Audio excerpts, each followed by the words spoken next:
Hi, I'm John Seacott, Executive Editor of the Brewer Magazine, and welcome to another edition of the Brewer Magazine podcast. Well, of course, the distribution game is not always a fun one, but it can be necessary if you're looking for growth for your brand. And of course, it does take some volume brewing, manpower, boots on the ground, territory expansion. There's a lot that goes on in it. And it also takes a lot of time in finding the right distro partner to be able to help grow when you're looking for those new markets. Well, Farmers Brewing in Princeton, California has been discovering growth since opening in 2020. And their founder, Bill Weller, sat down to talk with us today about how this Northern California brand has recently moved past its home area and begun shipping into both Idaho and Montana. So we welcome in Bill Weller of Farmers Brewing. Thanks so much for joining us here on the podcast, Bill. Appreciate having you. Sure. Well, tell us a little bit about the history of Farmers. I mean, you guys are a pretty new brewery, but things seem to be going pretty well for you. You know, kind of what was the backstory of getting started and kind of where you guys got to where you are now? So this goes back to, I still don't know where I kind of got the itch to brew beer. I always like to say it's from the old movie Strange Brew when I was a kid watching that, the McKenzie brothers, and it kind of sparked it. But no, I got out of college, went to Cal Poly, San Luis Obispo, started in mechanical engineering, ended up with an ag engineering degree, and then came back to our farm, and my brother and I started our own farming business in 96.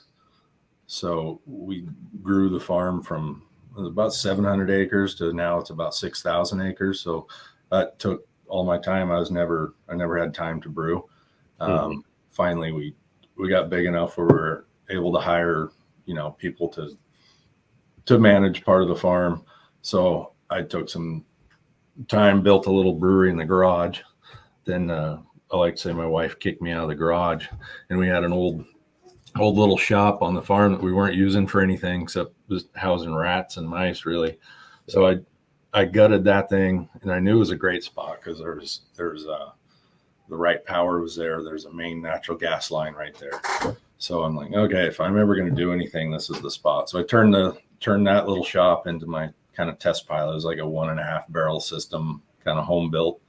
And then I was going to go a little bigger, maybe 7 barrels in this little thing.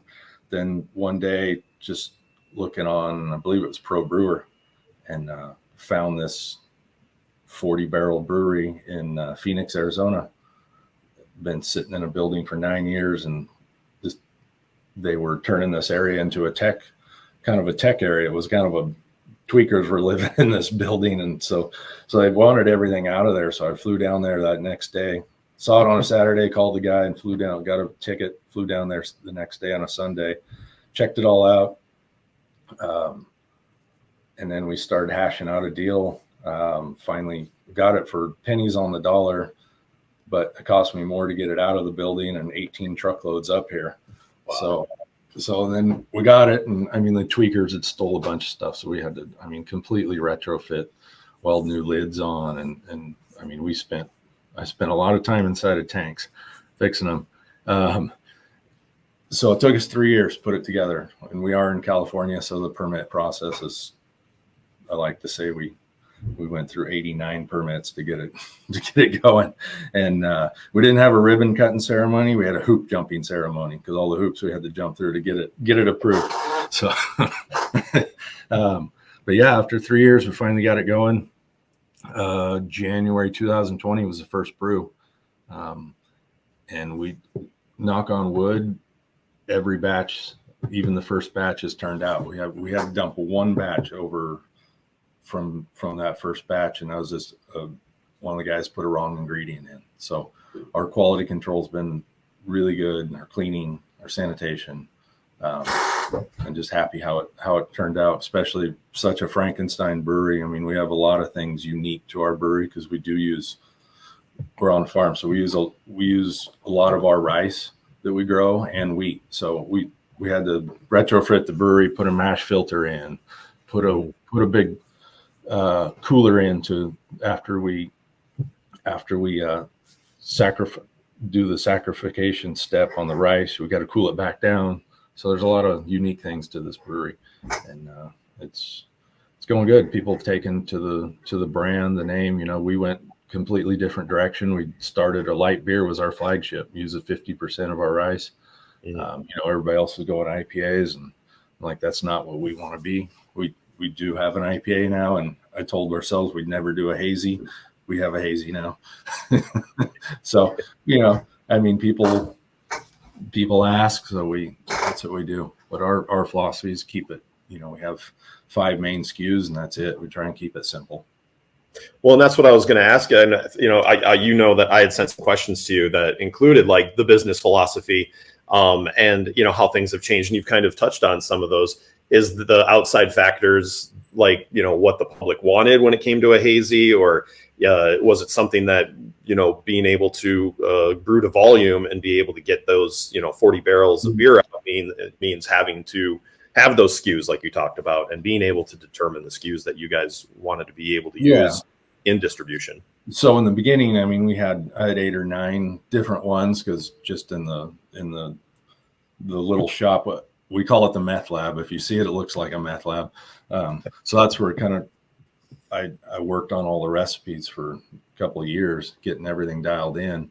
So when we started, I mean, we had 4 seasonals, we had a bunch of stuff, and then you learn that's just not, you know, shelf space. It doesn't work that way. And minimums on, you know, you want to get to printed cans, shrink sleeve cans or label cans are just extremely expensive. So printed cans bring your cost down per case immensely. So that's why we only went with the ones that have the volume where we can justify printed cans. So that's a big factor too of what we release. Yeah. Was it for you guys, like, distribution was the mentality at the beginning? We self-distributed on a pretty wide swath. We have 3-4 truck drivers, merchandisers. We had a warehouse down in Sacramento, about an hour and a half away. So we'd ship down there, send them an order every day. They would pick it. Our drivers would pick it up. We would deliver. So we were delivering within, it was probably 250-mile radius. And that was our philosophy in the beginning. Finally, we ended up, let's just focus on the beer. We found good partners. They purchased the rights to us. So it worked out good. Was that first, like, basically that 250-mile swath is what you kind of started at, and you guys have built from there? Correct. And then we started adding distributors. So now we're in not all, we're not in Southern California. We're from basically the Central Valley all the way to Oregon border, most in Nevada, and now all Idaho, Montana. Yeah, and that's the newest part of things for you guys. What was the thought process for Idaho and Montana? We were talking with multiple distributors, you know, heading south to LA. We were talking in Vegas. We were looking at all our options, and you can kind of tell when you're talking to a distributor if they're interested or not. And these guys, we've had dialogue with them for over a year, and so we went up, visit them in Boise, Idaho. And you find the reputation. You just go around town and ask people about them, and these guys have a phenomenal reputation. So that was one of our decisions. And farmers, that is a demographic, Idaho, Montana, that fits our brand. Mm-hmm. So that was our main decision. We were ready to go down to LA, Vegas, and then we just did a 180, went the other way. And it just started. So we're only in month 2. We're shipping.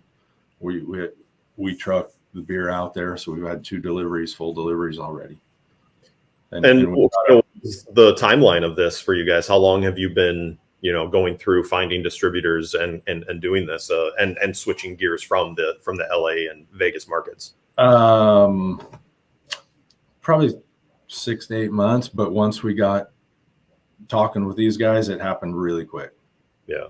And we've got 6 guys, 6 sales team members going out in 2 weeks to do crew drives, We're splitting them up: Montana, Coeur d'Alene, Boise. We're hitting all the markets to do this thing right. We have one of our sales guys at territory now. He's going to be moving to Boise in around January, so we'll have a rep in the territory as well.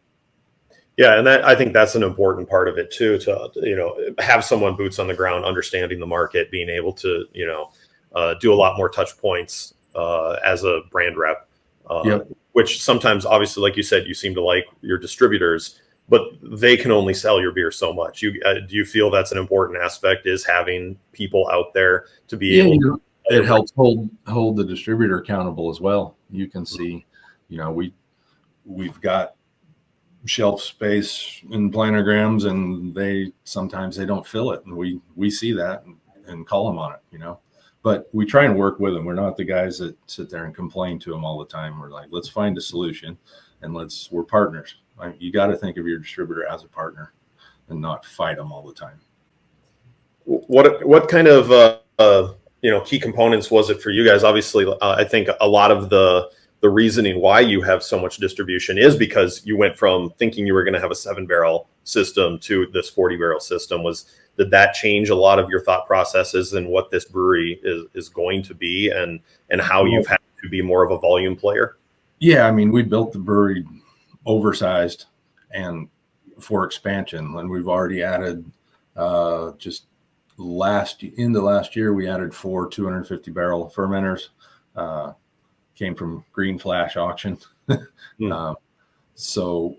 we were plumbed in. I'd planned so we can plumb in more pretty easily, and that's, the beer business is a volume game. There's not much margin. So more volume, your overhead shrinks, everything goes down. So that's the whole goal.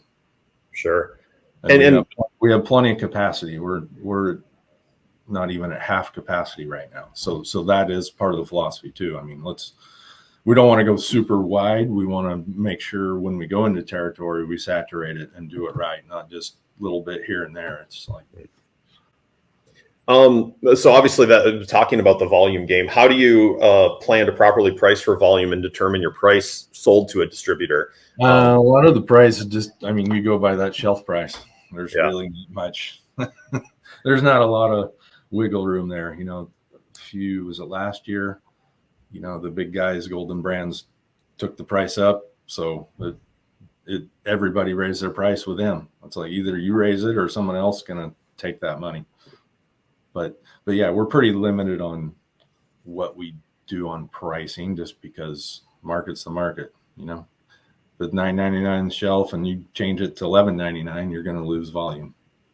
What kind of vetting process do you employ when it came to finding these, especially when you were going into the Montana and Idaho markets, and what kind of questions do you like to ask, and what do you feel are important ones that any brewery should be asking when they start to make these ideas of overstate expansion? Well, one thing, we have some guys on our team that have a lot of history in the business, so they have the relationships and know who's good, who's bad. A lot of it is reputation, word of mouth. Honestly, go hit the streets, ask the bars, ask the chains. How do you like this distributor? How do you like them? When we went to Idaho, Montana, we started asking, and they're like, "Oh God, these guys are the best." Everybody we went to, like, they're the best. So, they set up a meeting with Albertsons for us right away.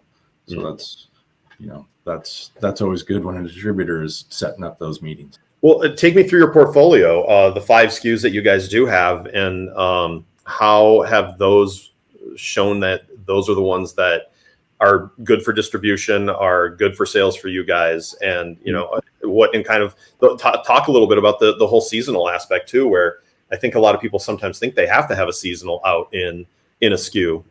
Why isn't that something for you guys? Yeah, I'll walk you through the brands, and then the seasonal is a whole nother animal. So our flagship, our best seller, is Farmer's Light Lager, 4.1% alcohol. We brew everything at our brewery high gravity, so it's brewed at 8%, and we're able to dilute it to 4.1 we have a carbo blend machine that helps us keep consistency as well. And it's from an 80 barrel batch, you get 160 barrels of beer out of it. It's a pretty good deal. So that's our best seller. We have a Mexican lager that's doing really well called Valle. We have an unfiltered wheat called 530, which is our area code around here. We have an IPA. It was a session IPA, just people don't want a session IPA. They either want the higher alcohol or not. So we rebranded that one, and that one has come on really strong, called Sun Up Till Sundown. Had a sunflower. We're kind of going more towards the female demographic, and we switched it out to a rooster on the label, and it's definitely, I mean, we've doubled volume on that just since we rebranded it. Then the hazy we came out with, that one's doing phenomenal for us. We just released it end of last year, and it's doing really, really well. So those are our 5. And then we had a seasonal for every season. We're farmers, so we had a fall, a winter, a spring, and a summer. And the problem you run into is if you don't make enough, you lose that shelf space. You make too much, no one wants a winter seasonal when it comes springtime. So you're stuck with product. So what we've done, well, first thing we learned too is you want that UPC to be the same for all your seasonals. So when you go to the chains, it doesn't matter what's on the shelf. It's always a seasonal for them. We learned that the hard way in the beginning. But now we have our best seasonals called Summer Kickback. So it's a lager. We filter it with lemon zest. We run it through lemon zest, circulate it through there for 4 or 5 hours. It's one of my favorite beers, and it sells really well. And then we've got a new one coming out probably October, still getting the labels, everything approved and graphics finished up on that. So we'll have just the 2 seasonals. We'll have a dark lager and then a lemon lager. And we're just trying to simplify. I mean, simpler the better. Yeah. And is that looking at the numbers type of thing, or is it your distributor is giving you these cues that this is something that it's more on us, just because those seasonals that don't have the volume, we were buying them in shrink sleeve cans, and you're looking 35 cents as opposed to 11 cents. I mean, you do that on a case, we're going backwards basically just because of the shrink sleeve on the packaging. So there's multiple factors behind it. Sure. When it comes to now that you guys are going in there, and like you said, you're going to be bringing a salesperson on to be in the market in Idaho full time. Mm-hmm. How do you go and approach a new on-prem account and being able to try to, sell them on what you are? Is it something that you're looking to pick a certain beer? You're letting them work into what they already have. How does that philosophy work for you guys? I guess you're mainly on premise is what you're asking. Yeah. Yeah. You'd have to ask a sales guy. I'm not a sales guy. But no, these guys go in and we don't push anything. We just say, hey, what do you have? What's your demographic? Here's what we have. What's your slowest seller? Would you like to try this beer in here? Or frankly, we've taken a lot of the, when Bud Light happened, the whole thing there, that was a great, for our light beer. We got caught with a little flat-footed on that one. We didn't think it'd have that much of an effect, and it did. I mean, we replaced a ton of handles, Bud Light handles, and so we almost sent her a thank you note. How about the marketing aspects for you guys? You do, like you said, it's important that even just a label change and being able to find your demographic and be brand conscious of that. Is that a very key aspect in what you feel has been part of your success? Yeah, I think so. The fact that we grow a lot of the grains ourselves kind of sets us apart. The more lighter beers, easier drinking, not the big heavy stuff. That's our brand, and it's so far it's worked pretty well. Nice. What about like other things? Do you guys have a tap room that you're filling with extra stuff, or are you pretty much a distribution heavy? We have a tap room at the brewery. It's open 3 days a week, and then we did put a restaurant in Chico. It's a pretty large restaurant, so that's a good test market for us.